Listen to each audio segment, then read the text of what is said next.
Welcome to EPG Patsala. I am Dr. Silla Tirupati from CSIR National Institute of Oceanography, Goa. Today I will be dealing with the subject Indian culture. Under that Indian culture subject, the paper is Principles and Methods of Archaeology, and the module is Marine Archaeology in India, History, Progress and Prospects. As you know that marine archaeology started by Dr. Rao and in 1981, and first underwater archaeological explorers carried out at Dwarka in Gujarat coast in 1984.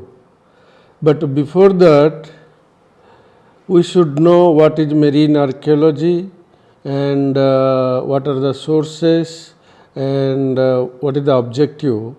Regarding sources and objective, I had presented some time back.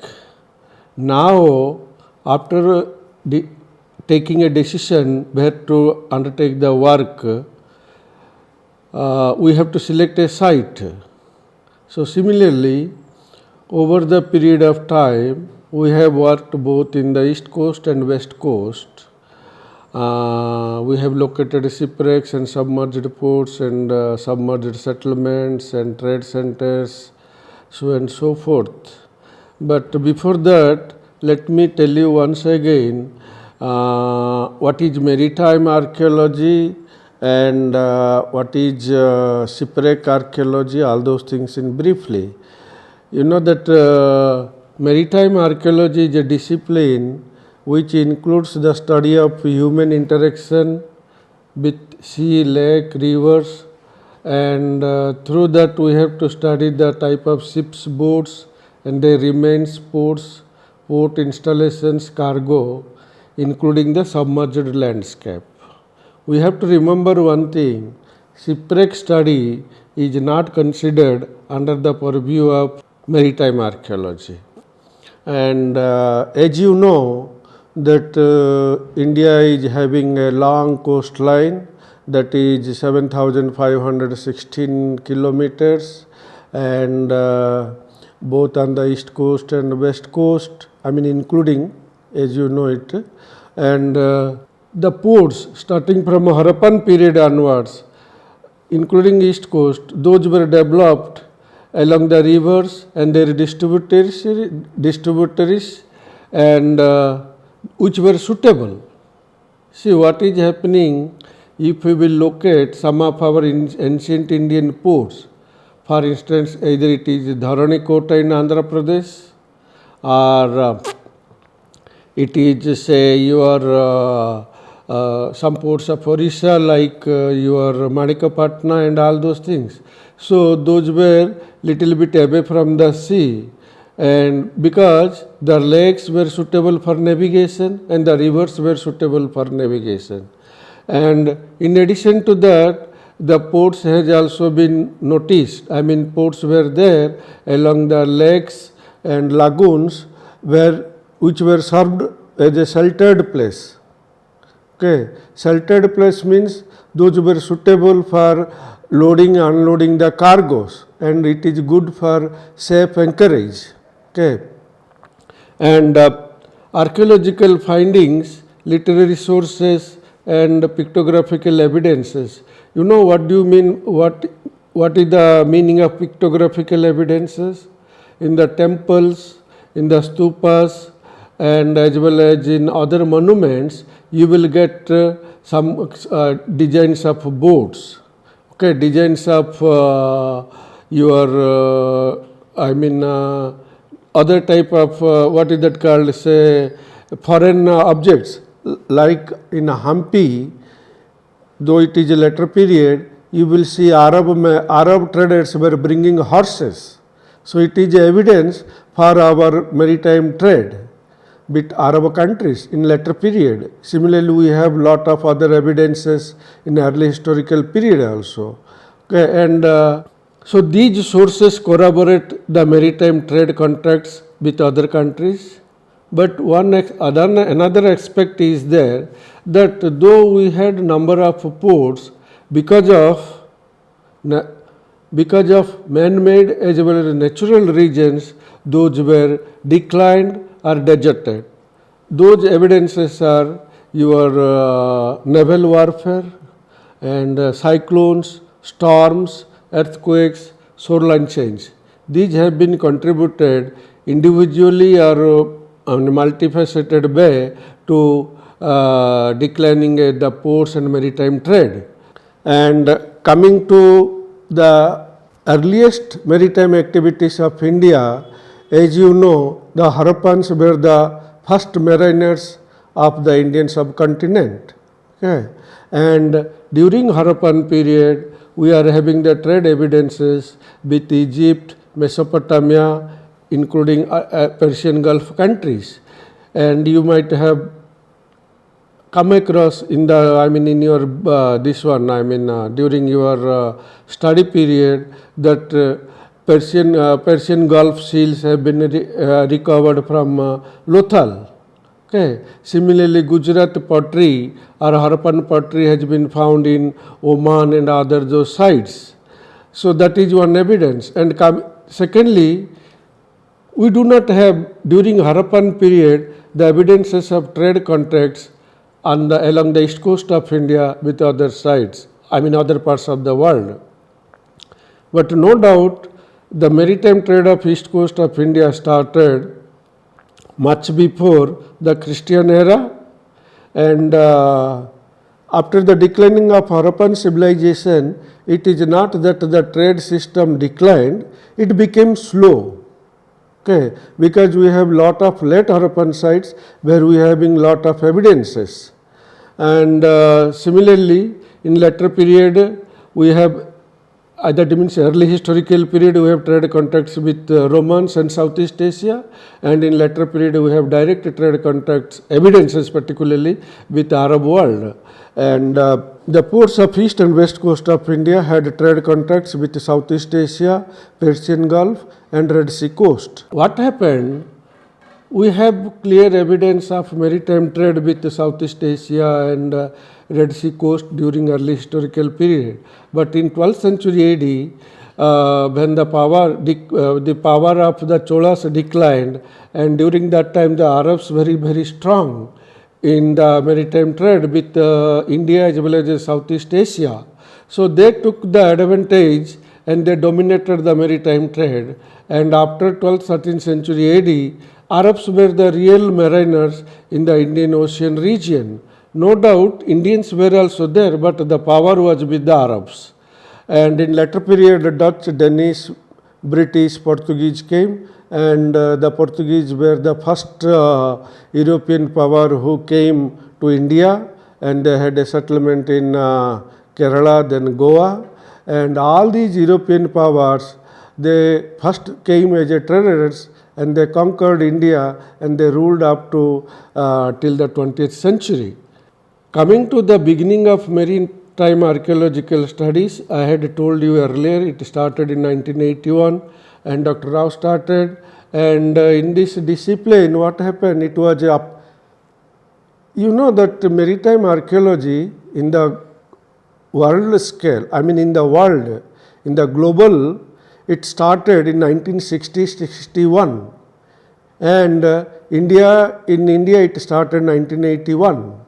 And that time there was very limited sources. Nowadays with internet and all kind of other electronic media, we get the sources and evidences, literary publications, everything. But in those days it was very limited. Those sources were there, but getting was very tough time, those evidences. But Dr. Rao took interest. He got funding from different organizations, that is, he raised funds, he acquired equipment, he got trained manpower, and he also, manpower means both for archaeologists as well as technologists, for that equipment handling and all kind of things. Then he also motivated some of the scientists to support and to undertake the scientific problems related with archaeology. And in 1984, the first maritime archaeological explorations and excavation started in Dwaraka. It is very known, and from 1981 or 84 onward, from that period till 1990, it was in a project form at CSIR NIO. In 1990, it became a part and integral part of NIO, the Marine Archaeology Center. And when the developments took place and the new exploration, excavation findings came to light, it added a new chapter in the maritime study as well as in the oceanograph studies. And though it started, say, 35 years ago, but it has made good progress, and it has made it is developing in India. Over the period from 84 onwards, 1984 onwards, we have explored and excavated several ports along the east and west coast of India. From the figure here, which you can see the places all along the Gujarat coast, Maharashtra. Kerala, we have not undertaken any underwater explorations, but we have undertaken explorations on shore. Even in Goa, we have located a number of shipwrecks, which I will be talking in my other lecture. And in the east coast, we have done extensive work, particularly in Tamil Nadu coast, that is Kavaripumpattinam there, that is Pumpuhar, and Mahabalipuram. And we have done some work in Manpad, that is near Trichandur.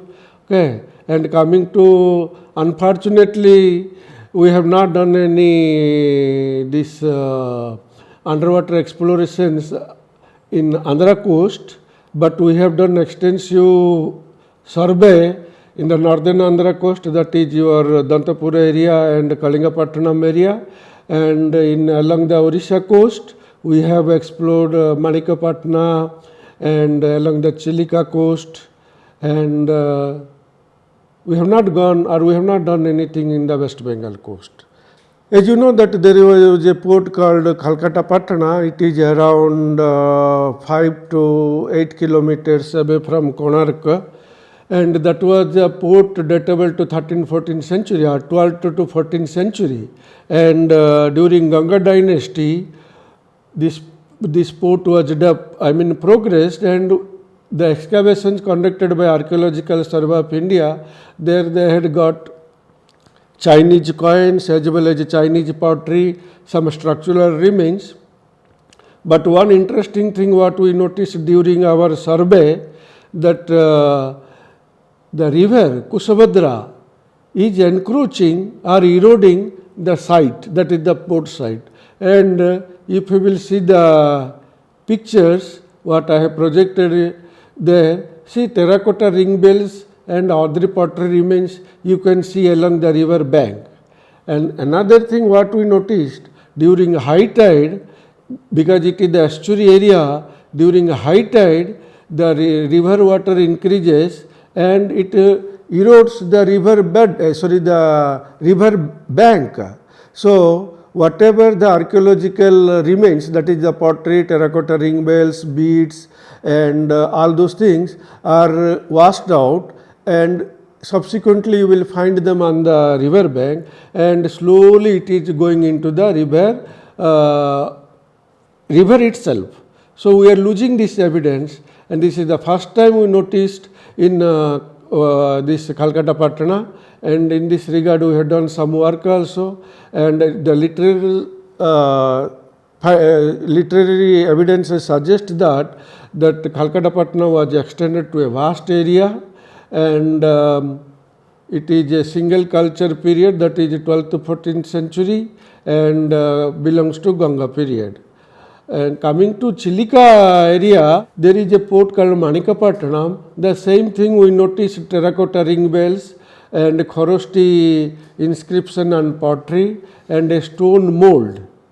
Okay, that is early historical period. And besides that, we noticed stone anchors. There is a place called Kanas, and we found rollated pottery in different sites of Orissa. And along the Andhra coast, we have found knobbed pottery in Dantapura area, Kalingapattanam area, And during our survey exploration at Kottapattanam, along with Dr. K.P. Rao of University of Hyderabad, we noticed a stone anchor and some Chinese coins. And this is the first evidences of this single hole stone anchor from Andhra coast. So in the east coast, along the Andhra and Odisha coast, we have undertaken some explorations. And now coming to Pumpuhar, Tamil Nadu coast, see the Sangam text mentions that the port was that Kabaripumpattinam, or which we call it is Pumpuhar, was a flourished port during the Sangam period, that is 3rd century BC to 3rd century AD.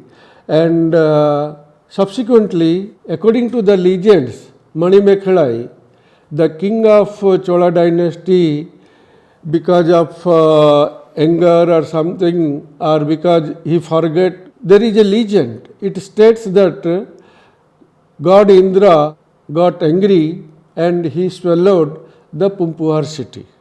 This is the legend. But actually, if you will notice, the sea is encroaching, and every year the study suggests that around 1 meter sea is encroaching. That is the reason why all the evidences, that is the remains of Pumpuhar city, is going into the sea. During our exploration, we noticed brick structures, and in the slide you can notice that the brick structure, which is around 11 courses are there, and it is 4 meters long, and the width is 120 1 meter 20 centimeter width. Okay, and the brick size is resembling with the bricks of your Keliyur reservoir and all those things. That is your Sangam period bricks. And in the intertidal zone also, we noticed terracotta ring wells and brick structures. And similarly, in Mahabalipuram also, that is another site around 300 probably kilometers south of Pumpuhar, okay, or maybe little less also.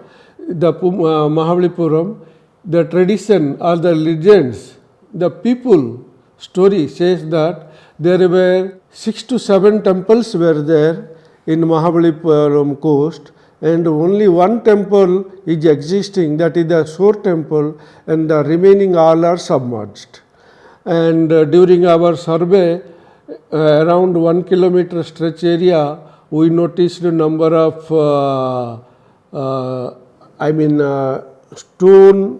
submerged stone remains. Some of looks like a stone structures. We have done some work, but a lot more work is required to give a clear-cut picture and to get a clear-cut picture whether those are real temple remains or not. Because there is a lot of marine growth is there, and we have to take into your shoreline changes, evidences and geology of that area. Before concluding that those are the temples, we have to do some more studies. And in addition to that, there is a place called Trenkovar in near to your Pumpuhar. If 15 kilometers, 20 kilometers away along the coast, we noticed in Pumpuhar there is a Danish fort, and because of coastal erosion, some remains of the fort has gone into the sea, and there are some temples, Masalamalai temple, which is half of the temple has gone into the sea. So this Danish fort is the 17th century. So now it shows that from 1700 AD to 2000, in the span of 300 years, around 50 to 60 meters of sea erosion has taken place. And coming to your, we have worked in Orissa coast, Andhra coast and Tamil Nadu coast. if we will take into account our work in the east coast of India. Now coming to west coast of India, as you know that there have been extensive maritime archaeological studies has been carried out in Gujarat coast, and that is Dwaraka, Bed Dwaraka, Somnath, and your Miani and Kodinar, all those sites. But in Dwaraka, we have noticed stone structures, 2 to 3 courses of stone blocks, which were looking like a circular type, and some are having well dressed stone blocks, square and rectangular, which looks like remains of a wall like, but we do not have any evidences, direct evidences to date these structures. But in addition to that, we have found number of stone anchors in Dwaraka, and those anchors can be correlated with anchors found in Persian Gulf coast as well as other sides of India, both in the east and west coast of India. But these anchors are datable to later period.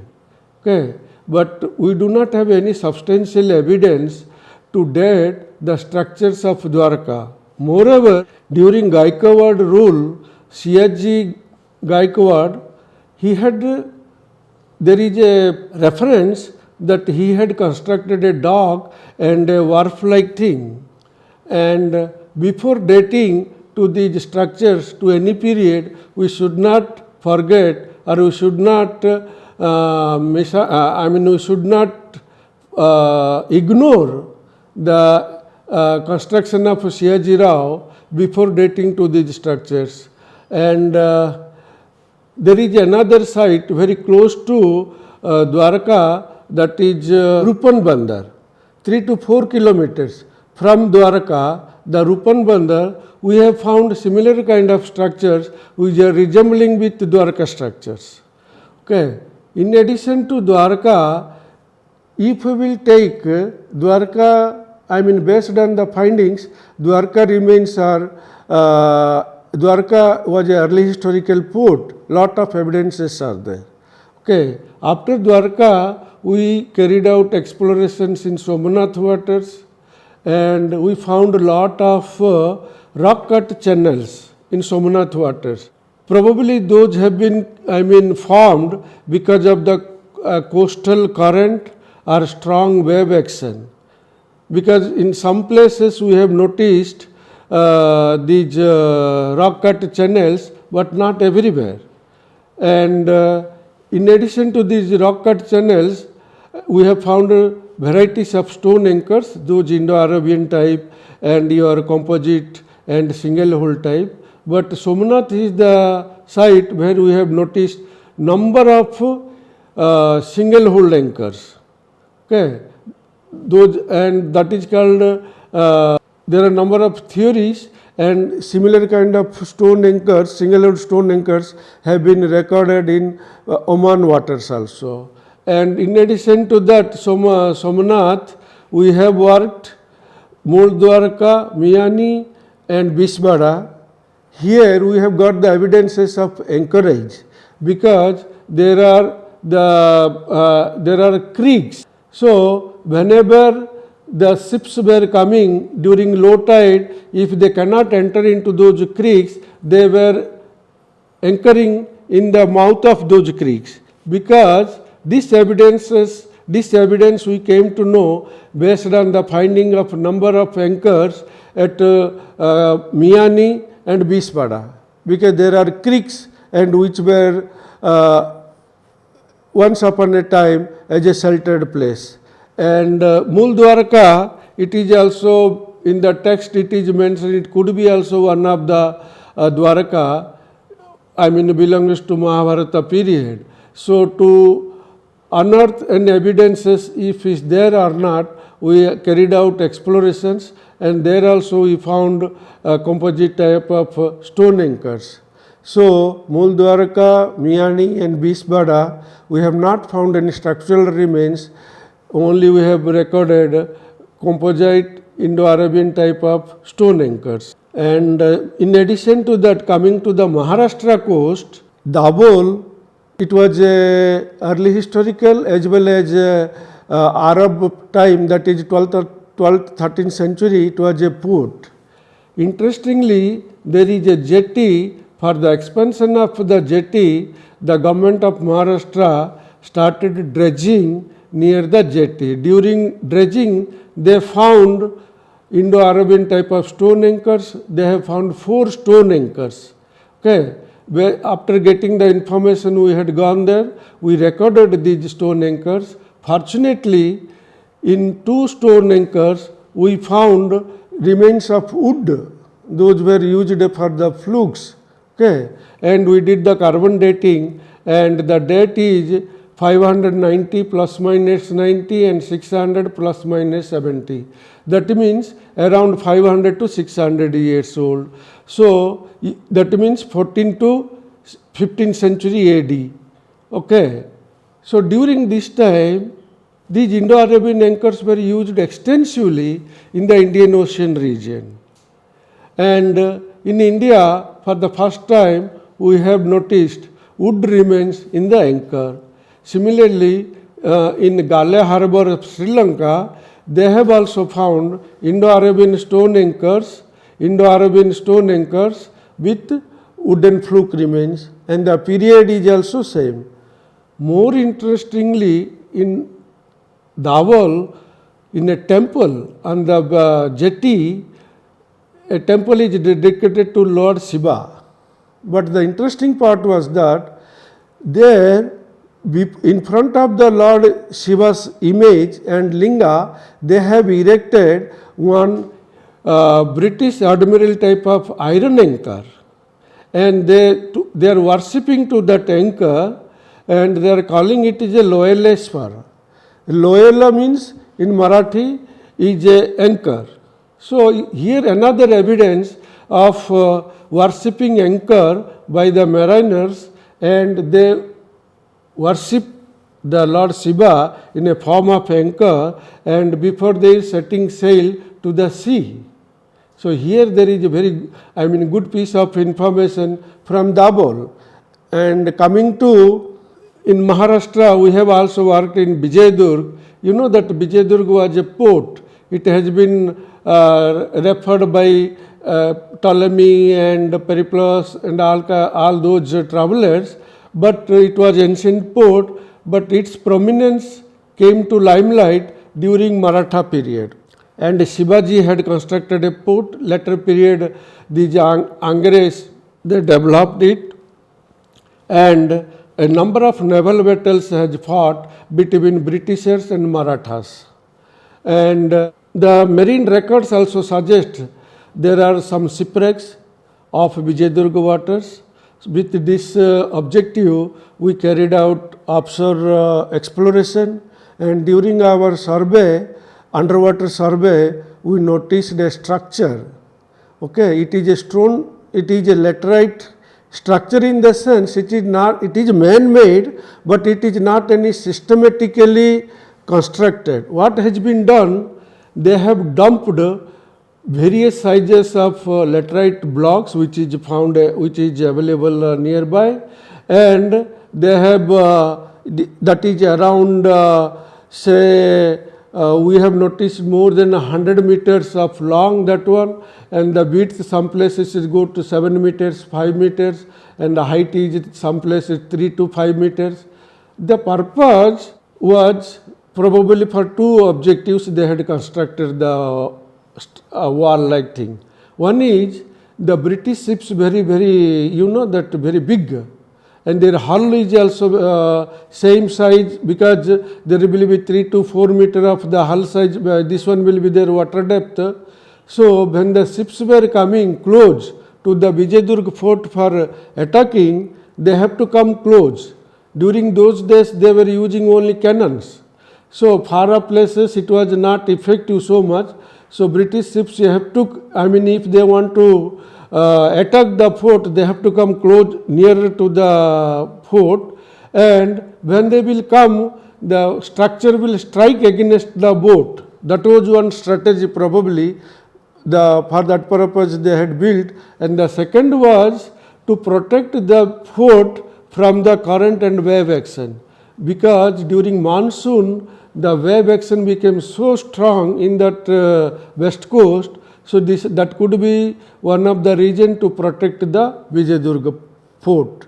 And then during underwater exploration we found some Chinese pottery and some slingshots, which you can see in the this PowerPoint presentation.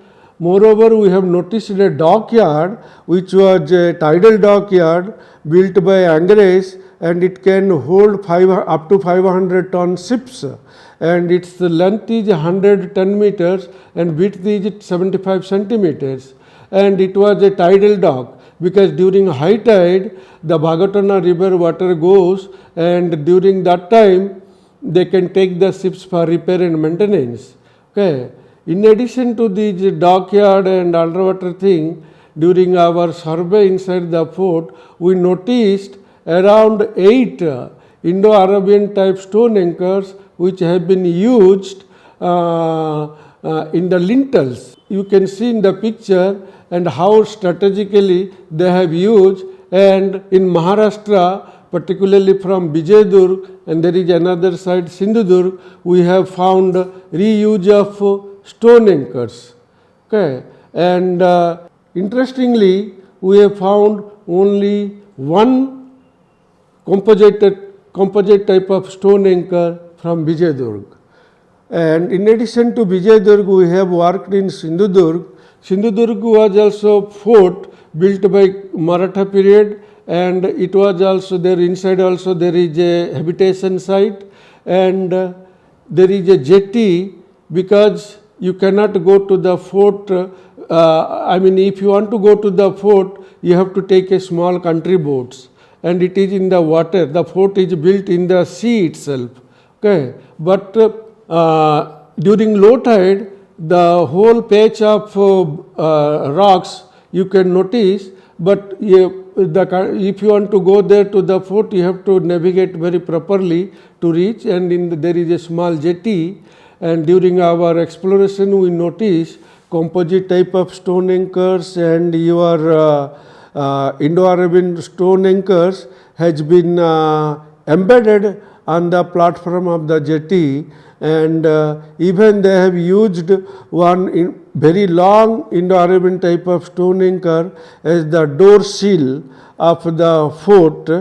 More interestingly, there is another fort in front of Sindhudurg fort, that is Padamgarh fort, and at the entrance of that Padamgarh fort they have used another Indo-Arabian type of stone anchor as the lintel. So from the findings of Vijayadurg and Sindhudurg Padamgarh fort, it shows that we are having in India the evidences of reuse of stone anchors. That is the secondary use. And along with Maharashtra coast also, we have worked in Goa.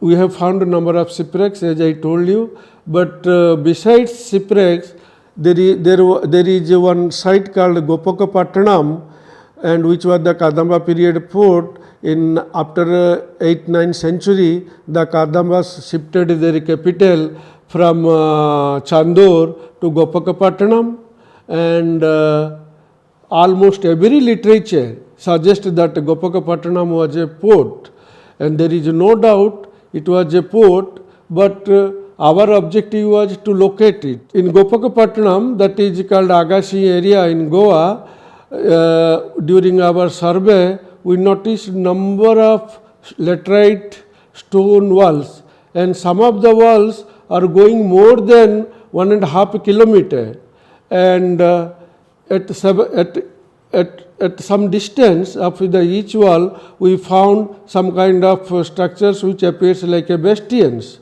and then at one or two places we dug out, we carried out some small trial trenches, we found steps leading towards the shore, and then it is very difficult based on these findings whether these stone structures are datable to the Gopakapattanam port or not. because we have no evidences of any pottery from the site and we do not have any other datable things. Moreover, we can find similar kind of stone walls all along the Goa coast and which were built during Portuguese period and later period for coastal erosion. Okay. Coming back again to Gopakapatnam, in Pilar Museum, Father Cosme, during his exploration, he has found lot of Chinese pottery and some pieces of amphora, which we have to confirm. But in addition to that, he has found some Roman coins and other artifacts which belongs to early historical period. And this is so far we have carried out explorations as well as underwater surveys along the east and west coast of India. But now if we look into the prospects of maritime archaeology, see, as you know that India is having 7,516 long, as I told you that we have a long coastline that is 7,516. See, this coastline what I am referring here is the east coast and west coast. We have not included the islands like Andaman Nicobar and Lakshadweep. If we will take that one, the coastline of India will be much more in terms of lengthwise. Okay.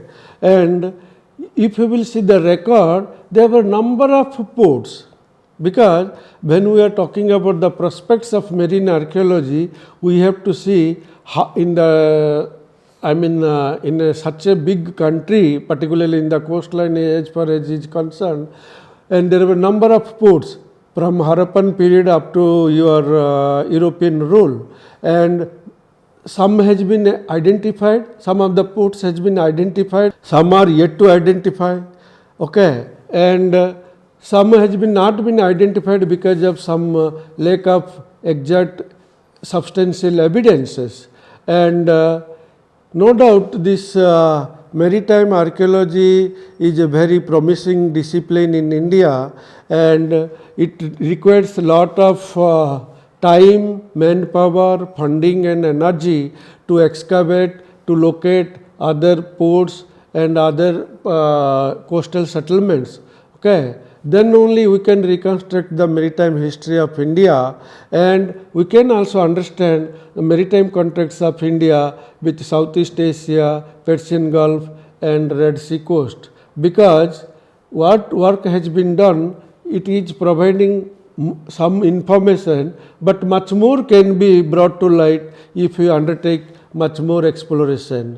And it is not only that the exploration of submerged ports and settlement is means of achievements. We have to do some more work, and that can provide, that can add a new chapter to the Indian history. And in addition to maritime archaeological studies, what some of the universities of India and CSR NIO is doing, even researchers, students, scholars can also take various kind of studies. It may not be possible for them to undertake the underwater explorations, but a systematic coastal survey can be carried out, ports can be identified, that will be provided new information, and research scholars and scholars, they can pursue their PhDs programs under this maritime archaeology program. And universities and other research institutes, they can set up, they can introduce maritime archaeology at their PG courses, they can introduce this maritime archaeology course in their course syllabus and curricula. So there is a wide scope for future research in this discipline in our country. And in summary, as I have told you that India is one of the oldest maritime nations of the world, and we have number of evidences,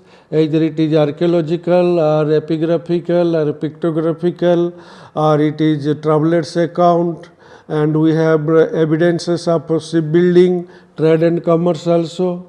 And now Over the period, maritime archaeological studies has been initiated both east and west coast of India. There are much more shipwrecks and sites are there where the explorations can be carried out, and till that we have carried out underwater explorations, as I told, in Gujarat and Tamil Nadu, Orissa, and your Goa coast and Maharashtra coast, even Lakshadweep also, but we have not carried out in neither coastal exploration or underwater exploration in Bengal coast. To summarize my talk or lecture, see, know that India is one of the oldest and earliest maritime nations of the world. Information on maritime trade, maritime contacts, and shipbuilding, trade and commerce are available in archaeological, epigraphical, numismatic, and pictographical evidences.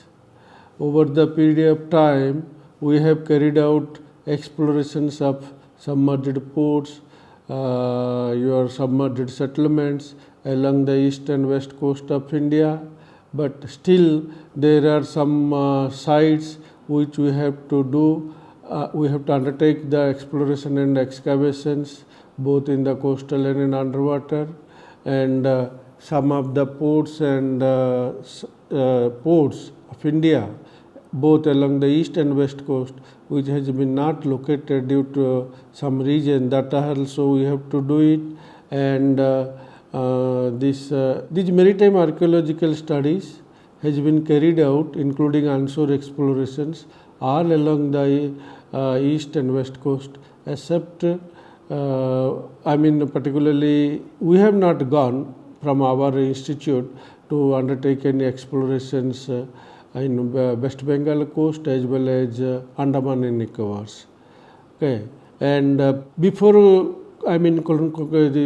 closing my lecture, I suggest and I urge all the youngsters, particularly the researchers and research students, PhD scholars, as well as scholars of various universities, the staff, those who are involved in this kind of studies and research, to undertake their studies, because our country is very vast, that as I told you, 7,500 kilometers, and we at our institute at NIO Goa, very few, presently we are 3 to 5 people are there. It is not possible that we can do all the job. Okay, so in view of this, I invite and I urge all the scholars and researchers, those who are involved in this kind of research, to undertake and join hands with us to unearth the unknown maritime history of our country. And thank you.